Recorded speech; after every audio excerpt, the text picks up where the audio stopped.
बिस्मिल्लाहिर्रहमानिर्रहीम। अस्सलाम वालेकुम। प्रोग्राम खिलाफ राय के साथ मैं इफ्तिखार काज़मी। और अमेरिका ने इस बात की तस्दीक कर दी है कि खान साहब के बयानात की वजह से अमेरिका और पाकिस्तान के ताल्लुकात ख़राब हुए हैं। इसके अलावा खान साहब पर गद्दारी का मुकदमा दर्ज करने के लिए चीफ जस्टिस पाकिस्तान को एक दरख्वास्त दी गई है। और तहरीक इंसाफ ने ISI पर इल्ज़ाम लगाया कि इंतखाबात में धांधली करने की कोशिश कर रही है। 17 मई को पंजाब के 20 सूबाई असम्बली की सीटों पर इलेक्शन होने हैं। उसके हवाले से तहरीक इंसाफ ये कहती है कि न्यूट्रल रहे तो बेहतर है, यानी फ़ौज न्यूट्रल रहे। और फ़ौज का एक बड़ा इदारा ISI, उसके ऊपर ये इल्ज़ाम लगाए जा रहे हैं पंजाब के ज़िमनी इलेक्शन में कोई गड़बड़ करने की कोशिश कर रही है। इसके अलावा मुरसलाई को FIA ने 33 सवालों की एक लिस्ट भेजी थी कि इसके जवाब दे दें। वो तसल्लीबख्श जवाब नहीं दे सके, तो उसके बाद इस बात का इम्कान ज़ाहिर किया जा रहा है कि FIA उनकी गिरफ़्तारी का अमल यानी वो अंजाम तक पहुँचा सकती है। FIA उन्हें गिरफ़्तार कर सकती है। क्या मुरसलाई गिरफ़्तार होंगे? चौधरी फजलुल्लाह की मुश्किलात में इजाफ़ा होगा या नहीं? इसके अलावा ख़बर यह है कि हुकूमत अद्वियात पर आयद 17% सेल्स टैक्स वापस लेने का फ़ैसला कर रही है, जिससे अद्वियात की कीमतों में कमी भी आएगी। और इसके अलावा पंजाब में बल्कि पाकिस्तान भर में जान बचाने वाली अद्वियात है, उनकी किल्लत की शिकायत बढ़ती जा रही हैं। खबर यह भी है कि पेट्रोल मसनूआत की कीमतों के बाद मुल्क भर में पेट्रोल और डीजल की फ़रोख्त में नुमाया कमी हुई है। यानी पेट्रोल इतना महंगा हो गया कि लोग पेट्रोल इस्तेमाल ही नहीं कर रहे। उस पर बात करेंगे। इसके अलावा कोरोना वायरस बढ़ता जा रहा है और मुल्क में कोरोना वायरस से पहले से कहीं ज़्यादा बढ़ गया है। और साबिक़ वज़ीर पंजाब उस्मान बुज़दार के मामू भी एंटी करप्शन की लपेट में आ गए। उनके ख़िलाफ़ भी तहकीकात शुरू कर दी गई है। और साबिक़ वज़ीर ख़ज़ाना अब्दुल हफीज़ शेख की जानिब से बतौर वज़ीर ख़ज़ाना अपने दोनों अदवार में रिकॉर्ड खुफिया अखराजात करने का इंकशाफ हुआ है। और एक और बड़ी अहम खबर यह है कि खान साहब ने अपने दौरे हुकूमत के आखिरी दिनों में 200 करोड़ रुपये मीडिया पर ख़र्च किए और सिर्फ अपनी तशहीर करने के लिए मीडिया को 200 करोड़ रुपये की क्या कहते हैं सियासी रिश्वत दी। क्योंकि खान साहब खुद ही कहते हैं ना कि ये जो मीडिया को पैसे देकर वो अपनी तशहीर कराते हैं वो उनमें से नहीं है। लेकिन ये बात दस्तावेज़ात से साबित हो रही है कि खान साहब ने 200 करोड़ रुपये की मीडिया कैंपेन चलाई। इन सब पर बात करेंगे। इसके अलावा पंजाब में PTI को 5 मखसूस नशिस्तें देने का हुक्म आ गया। हाई कोर्ट ने हुक्म दिया इलेक्शन कमीशन को PTI को पंजाब की 5 मखसूस नशिस्तें दे दी जाए, जिसके बाद वज़ीर पंजाब हमजा शहबाज की जो अददी बरतरी है उसमें कमी वाक़या हुई है। और हुकूमत के यानी जाने की बातें की जा रही है कि जी हुकूमत जो है वो महज 2-3 वोटों की अक्सरियत के साथ मौजूद है। इसके अलावा पाकिस्तान के खारजी ताल्लुकात के हवाले से बहुत से सवाल उठ रहे हैं।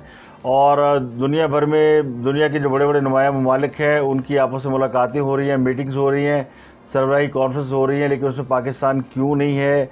उस पर तहरीक इंसाफ का मौक़िफ़ क्या है, हुकूमत का मौक़िफ़ क्या है? अगर वक्त मिला तो उस पर भी बात करेंगे। लेकिन सबसे पहले बात करते हैं खान साहब पर गद्दारी का मुकदमा करने के लिए किसने दरख्वास्त दी है सुप्रीम कोर्ट ऑफ पाकिस्तान में। ये दरख्वास्त दी है आयशा गुलालई ने। आयशा गुलालई वो खातून है जिसके बारे में सबको मालूम होगा। अगर नहीं मालूम तो मैं बताता हूँ कि आयशा गुलालई PTI की मखसूस नशिस्तों पर मुंतखब होने वाली एक रुकने कौमी असम्बली थी। 2018 में ये उनकी एक गुफ्तगू सामने आई थी जिसमें उन्होंने कहा था कि उनको खान साहब ने अपने मोबाइल फ़ोन से नाजेबा मैसेज भेजे हैं। ये बड़ा मशहूर स्कैंडल था जिसमें खान साहब की ज़ाती किरदार के ऊपर सवाल उठाए गए थे। और तहरीक इंसाफ की मखसूस नशिस्तों पर इलेक्ट होने वाली आयशा गुलालई खान साहब के साथ यानी फ़ेस टू फेस हो गई थी।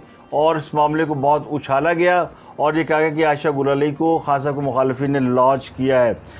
तो आयशा गुलालई ने बड़े संगीन इल्ज़ाम लगाए थे और बड़े नामवर सहाफ़ी हामिद मीर ने भी अपने प्रोग्राम में इस बात का एतराफ़ किया था कि उन्होंने वो मैसेज देखे जो खान साहब ने आयशा गुलालई को किए हैं। और वो मैसेज जो है अगर मंजर आम पर आ जाए तो फिर खान साहब की जो सियासत है उसका जनाजा निकल जाएगा।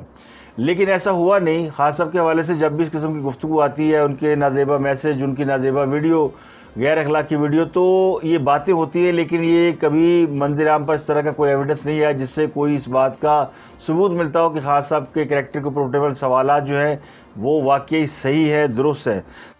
तो आयशा गुलालई ने ख़त लिखा है और इस बार चीफ जस्टिस ऑफ पाकिस्तान को उन्होंने अपने उस वक्त जब खान साहब से उनकी लड़ाई हुई थी तो उन्होंने तहरीक इंसाफ गुलालई ग्रुप बना लिया था। 2018 में इलेक्शन हार गई थी और बुरे तरीके से हार गई थी। लेकिन उन्होंने चीफ जस्टिस को खत लिखा है कि साबिक़ वज़ीर इमरान खान आर्मी समेत मुल्क की इदारों पर बेबुनियाद इल्ज़ाम लगा रहे हैं। इमरान खान पाक फ़ौज को सियासत में घसीट कर खाना जंगी चाहते हैं, बार बार न्यूट्रल का लफ्ज़ इस्तेमाल करके इदारों को धमका रहे हैं। उनके खिलाफ आज खुद नोटिस लेकर गद्दारी का मुकदमा दर्ज किया जाए और खासब का नाम ECL में डाला जाए। अगस्त 2017 में आयशा गुल अली ने इस्लामाबाद में प्रेस कॉन्फ्रेंस करके तहरीक-ए-इंसाफ छोड़ने का ऐलान किया था और उन्होंने पार्टी के कायद पर यह इल्ज़ाम लगाए थे कि उनकी वजह से उनकी पार्टी में मौजूद ख़वातीन की इज़्ज़त महफूज नहीं रही। उन्होंने अपने यानी प्रेस कॉन्फ्रेंस में बहुत संगीन इल्ज़ाम लगाए थे और फिर बाद में उनके ऊपर एक और इल्ज़ाम था कि ये तहरीक-ए-इंसाफ के ख़िलाफ़ मुस्लिम लीग नून ने इसको लॉन्च किया है। लेकिन उन्होंने फिर मुस्लिम लीग नून के ख़िलाफ़ भी प्रेस कॉन्फ्रेंस कर दी और कहा कि मुस्लिम लीग नून ने उनके वालिद को सेनेट का टिकट ऑफ़र किया था और उनको ये ऑफ़र की थी कि अगर वो एस्टेब्लिशमेंट के ख़िलाफ़ बयान दें तो आयशा गुल अली ने इस पर इनकार कर दिया था। तो आयशा गुल अली ना पीपल्स पार्टी के साथ थी, ना तहरीक-ए-इंसाफ के साथ, ना वो मुस्लिम लीग नून के साथ थी, बल्कि उन्होंने पीपल्स पार्टी के बिलावल भुट्टो को मशवरा दिया था कि वो अपनी पार्टी तहरीक-ए-इंसाफ आयशा गुल अली में जम कर दें। वो खुद को इतनी बड़ी रहनुमा समझती थी। तो अब वो एक बार फिर मंजर-ए-आम पर आई हैं और वो 2018 के बाद वो हर साल मंजर-ए-आम पर आती। 2021 में भी उन्होंने आके धमाका खेज इंटरव्यू दिया था जब खासा वज़ीर-ए-आज़म थे और उन्होंने कहा था कि मेरे उस मामले की तहक़ीक़ात कराई जाए जो उन्होंने मैसेज खास साहब ने उनको भेजे थे। आज तक वो मैसेज कहाँ है, वो ना आयशा गुल अली ने वो मैसेज प्रोवाइड किए, ना उस पर कोई इंक्वायरी कमीशन बैठा, ना उसकी कोई तहकीक हुई। तो इसे भी इल्ज़ाम बराए इल्ज़ाम ही समझा जाता है। तो एक ऐसी खातून जिसने पहले भी खास साहब पर इल्ज़ाम लगाए, वो अब किस हैसियत में खास साहब के ऊपर गद्दारी का मुकदमा दर्ज कराने के लिए चीफ जस्टिस को खत लिख रही है और वो दोबारा से सियासत के अंदर एंट्री करके ख़ुद को अहमियत दिलवाने की कहीं कोशिश तो नहीं कर रही। तो इस पर देखते हैं कि क्या होता है, क्या सुप्रीम कोर्ट ने लेती और नोटिस का इंतज़ार है। और नोटिस है कि DGISPR कोई नोटिस ले। हर साल मंजर-ए-आम पर आती। 2021 में भी उन्होंने आके धमाका खेज इंटरव्यू दिया था जब खासा वज़ीर-ए-आज़म थे और उन्होंने कहा था कि मेरे उस मामले की तहक़ीक़ात कराई जाए जो उन्होंने मैसेज खास साहब ने उनको भेजे थे। आज तक वो मैसेज कहाँ है, वो ना आयशा गुल अली ने वो मैसेज प्रोवाइड किए, ना उस पर कोई इंक्वायरी कमीशन बैठा, ना उसकी कोई तहकीक हुई। तो इसे भी इल्ज़ाम बराए इल्ज़ाम ही समझा जाता है। तो एक ऐसी खातून जिसने पहले भी खास साहब पर इल्ज़ाम लगाए, वो अब किस हैसियत में खास साहब के ऊपर गद्दारी का मुकदमा दर्ज कराने के लिए चीफ जस्टिस को खत लिख रही है और वो दोबारा से सियासत के अंदर एंट्री करके ख़ुद को अहमियत दिलवाने की कहीं कोशिश तो नहीं कर रही। तो इस पर देखते हैं कि क्या होता है, क्या सुप्रीम कोर्ट उसका नोटिस लेती है या नहीं लेती।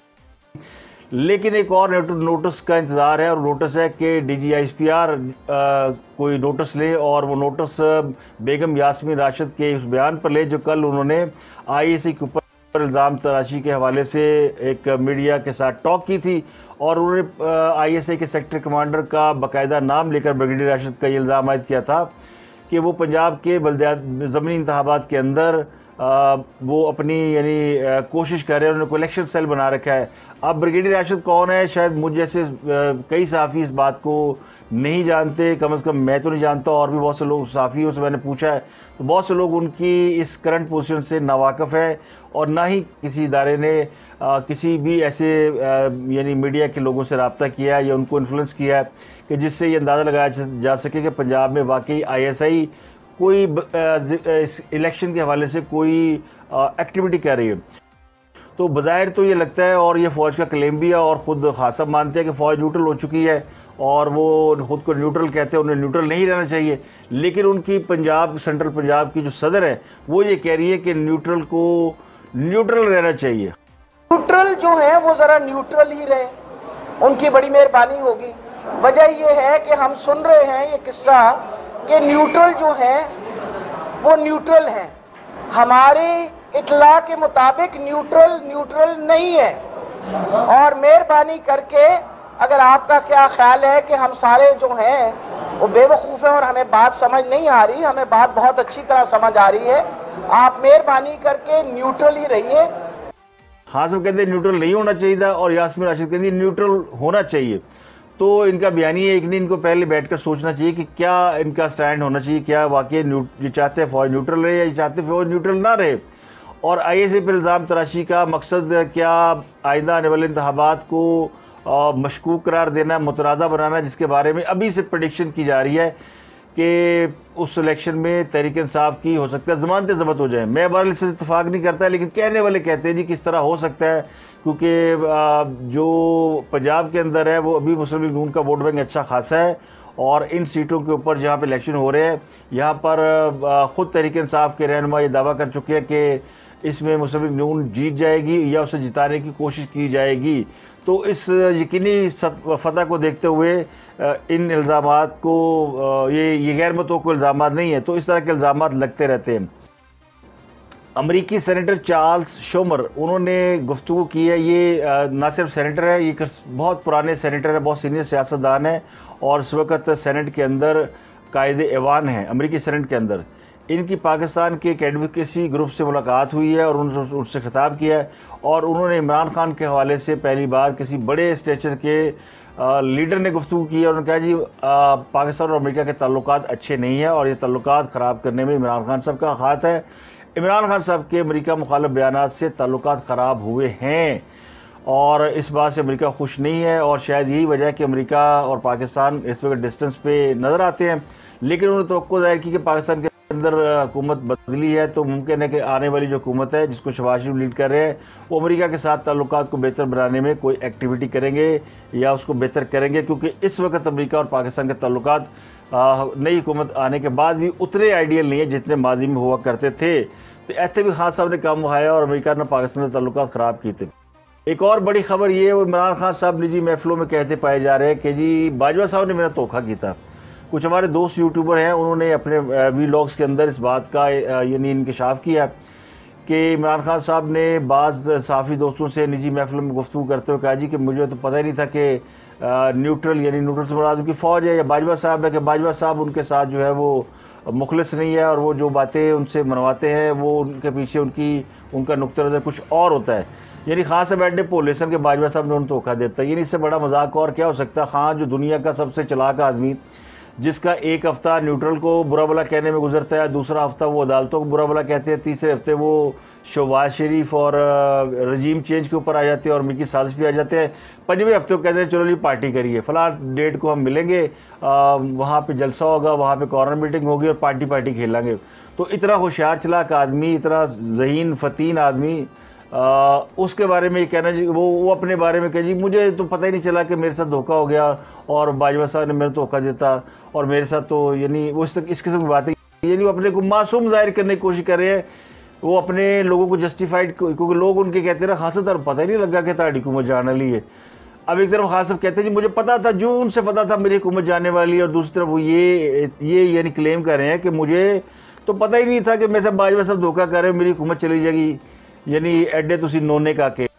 तो इस किस्म के झूठ, यानी मैं कहता हूँ इमरान सीरीज़, तो एक इमरान सीरीज़ जो यौमिया चलती है वो उनके लोग चलाते हैं, शहबाज गिल, बाबर अवान, फवाद चौधरी और इस तरह के लोग रोज़ाना कोई ना कोई दुर्फितनी छोड़ते हैं, और वो ऐसी खबर होती है कि वो एकदम आती है ढक ढक ढक ढक और पूरे मीडिया पे छा जाती है, और 24 घंटे बाद 24 घंटे के अंदर वो मर जाती है। यानी चाइनीज़ मॉडल खबरें, चाइना का माल, वो जर्नलिज्म भी चाइना की होने लग पई है। खबर आई वो जी पकड़ा गया उनके घर से मुलाजिम, वो डिवाइस बरामद हो गई और पूरा मीडिया लगा हुआ है, एयर भाई सारा दिन उसके ऊपर तकरीरें कर रहा है और शाम तक वो खबर डेड हो गई। उसके बाद जी मरीम नवाज़ की वीडियो आने वाली है, और मरीम नवाज़ की वो वीडियो जेल के अंदर उनको मोबाइल दिया गया था, वो मोबाइल के ऊपर बैठ गई, उसकी वीडियो बनी हुई है। चौधरी गुलाम साहब ने खबर दी, यार भाई उस पर सारा दिन वो जनाब लगा हुआ है और जनाब ये हो जाएगा और वो हो जाएगा, बड़ी ज़बरदस्त वीडियो आने वाली है। मतलब को क़यामत आ जाएगी अगर किसी के पास जेल तो में तो अक्सर लोगों के पास मोबाइल होते हैं। आज पाकिस्तान की जेलों में जाए और जाके तलाशी ले, किसी भी वक्त सर्च ऑपरेशन करे तो मोबाइल छोड़ दुनिया की हर जदीद गैजेट आपको मिल जाएगी। तो ये कोई अनोखी बात नहीं थी, लेकिन ये ऐसी चाइना का माल है ना, आया और एकदम छाया और उसके ऊपर बात हुई, वो जी इमरान खान साहब को अफगानिस्तान से वो कत्ल करने आ रहे हैं, उनको सुपारी दे दी गई है। वो लाची सुपारी कितने गई चाइना का माल, ख़त्म, कहानी ख़त्म। वो फवाद चौधरी आते हैं, वो जी देखिए इलेक्शन कमीशन का फैसला आने वाला है फारूक फंडिंग केस पे, तो इमरान खान साहब को अगर दीवार से लगाने की कोशिश की गई तो ये हो जाएगा, अभी आया तो नहीं और ना ही अभी उसका पता है। तो सारे ये परसेप्शन बिल्डिंग करते हैं। एक परसेप्शन बिल्डिंग होती है, एक की बिजी, यानी अपने लोगों को आपने एंगेज रखना है, उनको आपने फ्री नहीं होने देना, सोचने समझने का मौका नहीं देना। अगर यूथियों को सोचने समझने का मौका दिया तो उन्हें अकल आ जाएगी। तो ये खास सब की फ़िलासफ़ी है, यूथियों को बिज़ी रखो, केप दम बिज़ी। आज कल खास साहब ने उनको, उनके जो थे टाइगर्स, जो पूरे 4 साल नज़र ही नहीं आए नाम के टाइगर्स, तो उनको उनके नाम एक वीडियो पैगाम जारी किया। तो खास अब डेली, वो कहते हैं डेली की खुराक है। जिस तरह आप 3 टाइम खाना खाते हैं ना, इस तरह खास सब 3 टाइम अपने लोगों को खुराक देते हैं। तो एक है योमिया इमरान सीरीज़, एक है हफ्तावार इमरान सीरीज़। मैंने उनको बता दी है कि वो उसमें हर हफ्ते उन्होंने किसी एक को टारगेट करके पूरा हफ्ता उसके ऊपर जो है वो गुफ्तगू भी करनी है, खेलनी भी है। न्यूट्रल न्यूट्रल न्यूट्रल, फिर वो अदलिया अदलिया अदलिया, अदालतों ने ये कर दिया, अदालतें हमें इजाज़त दे दे, हमने लॉन्ग मार्च करना है, हम बड़ा एहतराम करते हैं। फिर कहते हैं जी वो अदालतें तो मिली हुई है, वो रजीम चेंज में अदालतों का बड़ा करैक्टर है, और फिर अदालतें बंद करके, कमरे बंद करके वो साजिशें करती है। तो ये सारे इल्ज़ाम वो लगाते हैं। और हुकूमत की बात तो छोड़ दी, हुकूमत पे तो रोज़ इल्ज़ाम लगाते हैं। तो ख़ास साहब का अगर आप देखें सियासत करने का अंदाज़, तो वो बड़ा शार्प है और बड़ा, यानी वो एक, वो कहते हैं ना, एक म्यूज़िक वीडियो जिसके अंदर कोई 70-80 फ्रेम होते हैं, यानी 3-4 मिनट में आपको बड़ी तेज़ी से फ्रेमिंग चलती है और आपको समझ भी नहीं आती। तो ये इंसानी ज़हन के ऊपर असर डालने के लिए ये सारी चीज़ें होती हैं। और ये आज जो मॉडर्न सियासत है उसके अंदर इसको बड़ा इफ़ेक्टिव समझा जाता है कि आपने बड़ी तेज़ी से काम करना और अपने लोगों को इंगेज रखना, उनको डिसएंगेज नहीं करना, को भूल नहीं जान। नवाज शरीफ लंदन गया तो भूल ही गया। वो जब फिर रोज़ाना जलसे जुलूस हुए तो लोगों को फिर रिकॉल हुआ, वरना लोग भूल जाते हैं।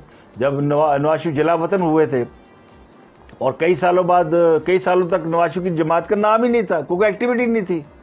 हाँ साहब ने काम नहीं होता था। हाँ साहब ने रोज़ाना थोड़ा फड़े होया कि इधर कुटो उधर कुटो और जनाब कर लो फड़ लो। तो वो उनका ये मौक़िफ़ कि जी बाजवा साहब ने मेरे से धोखा किया है, ये सरासर झूठ पे मबनी है। बाजवा साहब ने किससे क्या धोखा करना है? आप प्राइम मिनिस्टर हैं, आप तो तड़ियाँ लगाया करते थे कि मेरे अगर सब ऑर्डिनेट ने, मेरे आर्मी चीफ ने मुझे मेरी बात ना मानी, मैं उन्हें सैक कर दूंगा। तो कर देता सैक।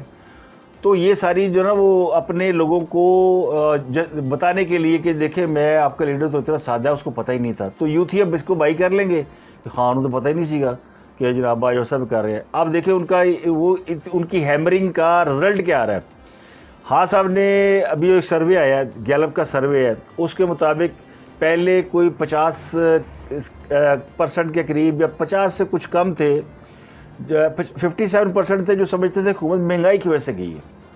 अब 75% समझते हैं कि हुकूमत गैर मुल्की साजिश की वजह से गई है। ये होता है रोज़ाना लोगों को फीड करना।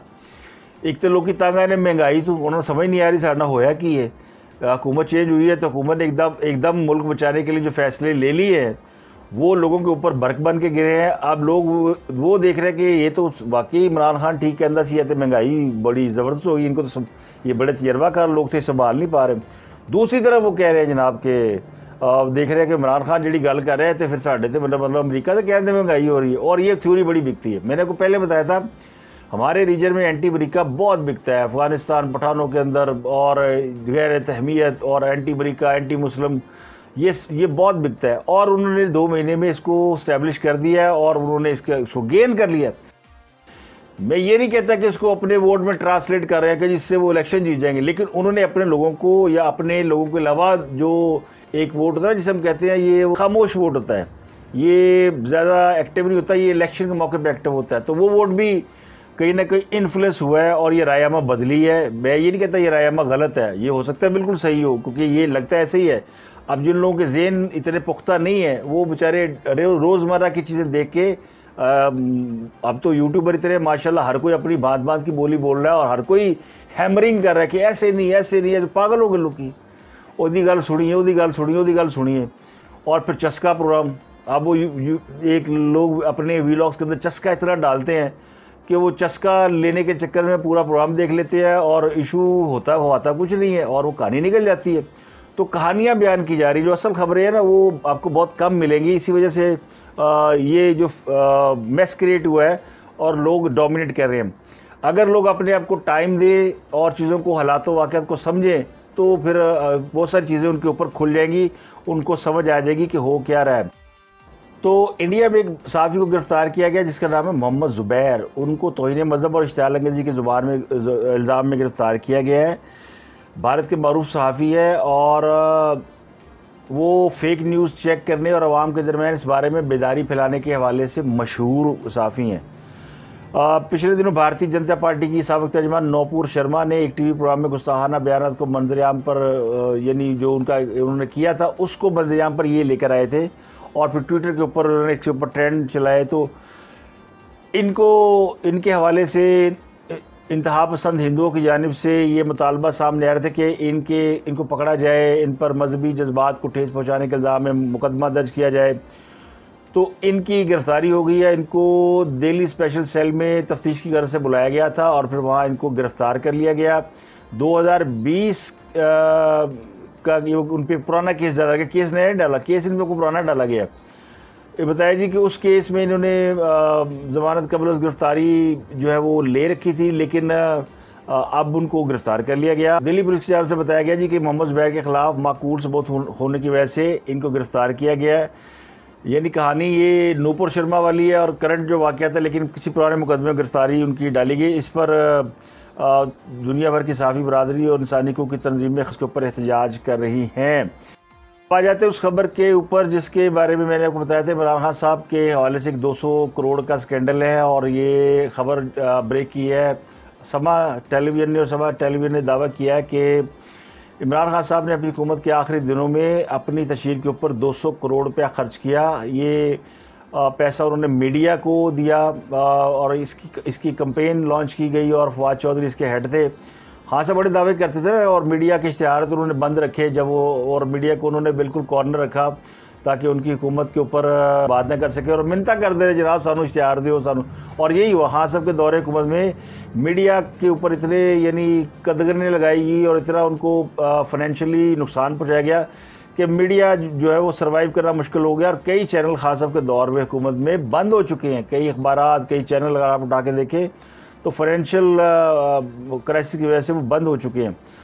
खास से पूछना तो बनता है ना, वो खास साहब कहते थे जी मैं तो बड़ा सादिक और अमीन और मैं ईमानदार हूँ और ये खास साहब की मंजूरी से, खास साहब की हुक्म से ये सारा कुछ हुआ और खास साहब की तशहीर के ऊपर वो लगाते थे ना इश्तिहार। तो अभी भी कहते हैं वो जी ये कुछ नहीं सीखा, शबाज शरीफ कुछ नहीं था, ये बड़े बड़े इश्तिहार लगा के अपनी मशहूरी करता था। तो आप भी तो अपनी मशहूरी कर रहे हैं ना। तो खास साहब जो कहते हैं वो उसका मतलब है कि वो हर उस बात से डराई करते हैं जो ख़ुद उन्होंने करनी हो या वो कर चुके हों। तो इस मामले में भी ये बात खुल के सामने आ गई है कि इसमें खान साहब ने 200 करोड़ रुपया कौमी ख़जाने का अपने ऊपर ख़र्च किया। और कदी वो हीरे की अंगूठी, कदी वो 5 अरब की ज़मीन और कदी वो रहूनियत यूनिवर्सिटी की ज़मीन। तो ये सारे सादिक अमीन के हवाले से चीज़ें निकल रही हैं। जनाब सादिक अमीन साबिक़ वज़ीर पंजाब उस्मान बुज़दार के मामू हैं अमीर तैमूर, उनके ख़िलाफ़ एंटी करप्शन ने तहक़ीक़ात शुरू कर दी है। उन पर इल्ज़ाम है कि उनकी आमदन से ज़ायद असासे हैं, वो कॉन्ट्रैक्ट पर स्पेशल ब्रांच में तैनात हैं और उन्हें रिटायरमेंट के बाद यानी ये पुलिस में थे और उनको स्पेशल कॉन्ट्रैक्ट पर स्पेशल ब्रांच में रखवाया। ये बड़े मशहूर पुलिस अफसर थे और काफ़ी ज़िला में ये रहे हैं और उनके बारे में था कि ये बड़ा माल कमाते हैं और खासे मालदार हो चुके हैं और इनको इनकी मर्ज़ी की पोस्टिंग DPO शिपीओ ये लगाया गया। तो इनको काफ़ी दफ़ा बुलाया गया एंटी करप्शन हुकाम ने, लेकिन वो नहीं हाज़िर होते थे। ये DPO भालपुर और DPO साहिवाल रह चुके हैं, फिर ये रिटायर हो गए। फिर इनको रिटायरमेंट के बाद इनको कॉन्ट्रैक्ट पर स्पेशल ब्रांच में लगाया गया, अभी वो हाज़िर सर्विस हैं। तो इनके ख़िलाफ़ एंटी करप्शन तहक़ीक़ात का आगाज़ कर दिया है और इसके पहले वो भी ज़मानत पर हैं जनाब उस्मान बुज़दार साहब। उनके ख़िलाफ़ तो कई 100 कनाल ज़मीन जो है वो जालसाजी से अपने नाम कराने का इल्ज़ाम है। उनके 2 भाई इस हवाले से उनके गिरफ़्तारी के लिए कोशिश की गई, लेकिन वो पहले नासनुस गए। अब उन्होंने ज़मानतें करा ली है, ख़ुद उस्मान बुज़दार भी ज़मानत पर हैं और ये सारे ज़मानत पर हैं। और ये हाई कोर्ट में इन्होंने रजू कर रखा है उस्मान बुज़दार साहब ने कि मुझे जो वज़ीर-ए-आला की हैसियत से बरात मिलनी थी वो नहीं दी गई, मुझे पुलिस दे दी है लेकिन गाड़ियाँ खटारा दी गई, तो मुझे ज़रा गाड़ियाँ नहीं ले दें। जिन्होंने दोनों हाथों से इस मुल्क का ख़जाना लूटा और फरा और गोगी के साथ मिलकर पंजाब का जो हशर किया। तो ये वैसे उस्मान बुज़दार को वसीम अकरम प्लस कहते थे, लेकिन अब लोग उन्हें फरा और गोगी के नाम से ज़्यादा जानते हैं, उन्हें गोगी 2 कहते हैं। एक खबर आई है साबिक़ वज़ीर ख़ज़ाना अब्दुल हफीज़ शेख के हवाले से जो दस्तावेज़ात सामने आई हैं। उनके मुताबिक 27,613 अरब के खुफिया अखराजात के पीछे टेक्नोक्रेट वज़रा ख़जाना का हाथ है, यानी जितने वज़ीर ख़जाना पाकिस्तान में टेक्नोक्रेट आए हैं वो उन्होंने कुछ खुफिया अखराजात किए हैं। केड़े अखराजात जो खुफिया होंगे समझ तो बाहर है, लेकिन अब ये चूँकि रिपोर्ट है, मैं रिपोर्ट पढ़ देता हूँ कि अब्दुल हफीज़ शेख जब 2010 में पीपल पार्टी के वज़ीर ख़जाना थे तो उन्होंने 89 अरब के अखराजात पार्लियामेंट से मुख्फी रखे थे, हुकूमत के कहते खर्च किए थे उन्होंने। तो उन्होंने PTA के दौर में भी खुफिया अखराजात किए। असद उमर का भी नाम है। 2021 में जो अब तक 4,695 अरब के खुफिया अखराजात हो चुके हैं, बड़ा फिक्र है। और PTA दौर में कहते हैं 27,100 अरब के खुफिया अखराजात की मंजूरी के लिए रिपोर्ट कौमी असम्बली के इजलास में पेश कर दी गई है। इसहाक डार ने भी अपने दौर में 2014 में 37 अरब के खुफिया अखराजात किए थे। ये ऑडिट रिपोर्ट के यानी आई है, और ये रिपोर्ट कहती है जनाब कि ये जो हमारे वज़राए ख़जाना है ये कुछ खुफिया अखराजात करते हैं हुकूमतों कहने पर, जिनका कोई रिकॉर्ड नहीं होता। वैसे मिसमैनेज होता है, रिकॉर्ड होता होगा। ये होता है कि साहब ने हुक्म दे दिया कि इधर पैसे कट के उधर पा दो, उधर PDSP के पैसे फ़लाँ जगह पे डाल दो, फ़लाँ के पैसे फ़लाँ जगह पे डाल दो, ये कोरोना में डाल दो, कोरोना से निकालो कहीं और डाल दो, जरा बच्चा साड़ी जेब छुपा दो। इसी के साथ खबर ये है कि जनाब इसहाक डार साहब के हवाले से मेरी खबर जो मैंने आपको दी थी कि वापस आ रहे हैं, ये मैंने काफ़ी रोज़ पहले किसी व्लॉग में दी थी। अब कल सारा दिन ये खबरें ज़ेर गर्द चाहिए कि उनकी वापसी का फ़ैसला हो गया और वो जुलाई के दूसरे हफ्ते में आ रहे हैं। वापस आने के बाद वो सरेंडरशिप का खिलाफ उठाएंगे और अपने मुकदमा जो उनके हैं उनमें अपनी ज़मानत कराएंगे। उसके बाद वो वजारत ख़जाना संभालेंगे, क्योंकि मुफ्ता इस्माइल साहब बेचारे नेकी कर दरिया में डाल और सारे काम अच्छे कर दे पे, लेकिन उन्होंने शक्ल ठीक नहीं। ही कैन नॉट हैंडल, यानी जो उनको मीडिया हैंडल करना है या जो फेस है हुकूमत का, उसमें मुफ्ता साहब की नाकामी हुई है। मुफ्ता साहब हैंडल नहीं कर पा रहे चीज़ों को, या बहुत ज़्यादा सच बोलते हैं, बहुत ज़्यादा कारीगर नहीं है, बहुत ज़्यादा सादे हैं। हालांकि सबसे ज़्यादा कुर्बानियाँ मुफ्ता इस्माइल की हैं, जेल में भी रहे, पाकिस्तान से बाहर भी नहीं गए। पाकिस्तान में कारोबार भी कहते हैं कि ये इसहाक डार साहब बाहर मौजा मार दे रहे, तो इस पर लोग कहते हैं कि जनाब ये ज़्यादती है, उनको नहीं हटाना चाहिए। आप पता नहीं वज़ीर ख़जाना बनेंगे आके वो या कुछ और संभालेंगे, लेकिन 12 लोगों को ये है, हाई होप्स हमेशा लोगों को ख्वार करती हैं। जिस तरह मौजूदा हुकूमत के बारे में हाई होप्स नहीं कि आते ही संभाल लेगी, वो आते ही उन्होंने खलारा पाता कि नहीं ऐसी तो जनाब पहले गंद साफ़ करांगे। तो इसी तरह इसहाक डार साहब के बारे में मेरा गुमान ये है कि इतना आसान नहीं गा, ये वो दौर नहीं है 2014 का या 2013 का। पीछे गवर्नमेंट चलती हुई आ रही थी स्टेबल पीपल पार्टी की, और आगे इसहाक डार साहब ने मामूली चेंजेस किए और उसको चला लिया। और उसमें ये भी नहीं था कि उन्होंने मुल्क तल्लुकात ख़राब किए हों IMF से किसी और से। हाँ साहब तो बिल्कुल भल सफाई करके गए ना, यानी उन्होंने कोई ऐसा खाना छोड़ा ही नहीं कि जहाँ से बचत करा सो। IMF जिससे आपने कर्ज़ लेना, किसी दोस्त से आप कर्ज़ लेना, उसे वापस ना दें, वो आपको दोबारा कर्ज़ नहीं देता। तो आपने IMF के साथ जो मुआहिदा किया उसको पूरा नहीं किया, वो मुआहिदा ब्रेक हो गया। अब वो दोबारा मुआहिदा करने को कह रहे हैं, तो PTA कह रही देखा साडा मुआहिदा तो है नहीं, ऐसे मुआहिदा कर दे पे। मुआहिदा वही है, रिवाइज़ हो रहा है, वो रिवीजन के साथ नया मुआहिदा आपको देंगे, वो भी इतनी टर्म्स एंड कंडीशन के साथ। ब्रिक्स के अंदर जिसमें ब्राज़ील है, रशिया है, इंडिया है, चाइना है और साउथ अफ्रीका, ये 5 मुल्कों ने एक बनाई हुई तंजीम। और साढ़े पाकिस्तानी जिन्होंने सारे वो चीखा मार लापे ने, उन्हें क्या है कि पाकिस्तान तो 5 मुल्क की सरबराही इजलास पाकिस्तान है ही नहीं।